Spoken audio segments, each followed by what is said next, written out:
Vaatame nüüd, kuidas parima sirgi võrrand ning regressioonikordajaid kui ka vähimruutude meetod saab kasutada GeoGebra abil.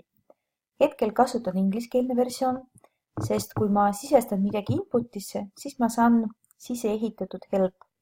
Ehk kui ma eksin syntaksiga, siis ta aitab mulle.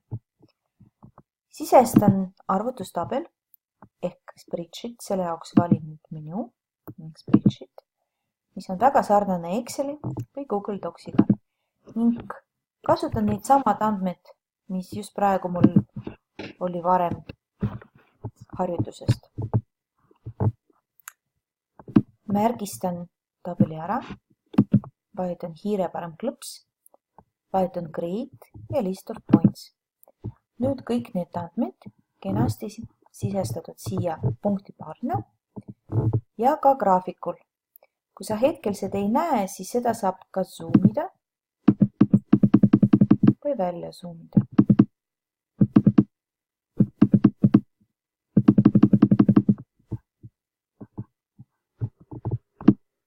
Nii, nüüd näeme need ka punktid. Järgmisena soovin siis saada kõige parima sirge. Selle jaoks tulen tagasi tavamenüüsse ning valin menüüst Best Fit Line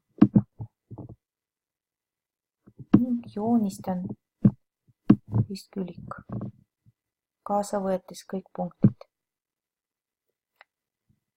GeoGebra tegi parima joone, mille võrrandi saame siin all. Igaks juhuks kontrollin, et kõik punktid on kaasa võetud. Seda sama saad sa, kui paned inputisse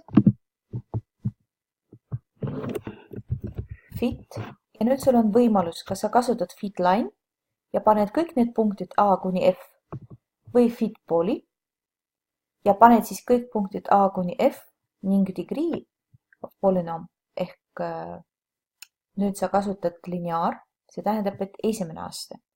Kui sa kasutad root funktsiooni, siis sa paned ka teine. Nii, hetkel paneme siis fit poly.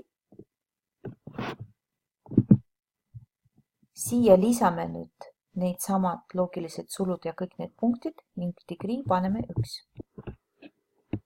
Ning parandame.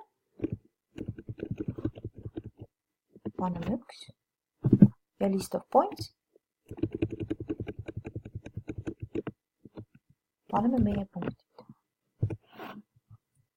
Nagu sa näed, fit poly annab sama lineaar sirgi võrrandi. Nüüd saab ka regressiooni kordajat.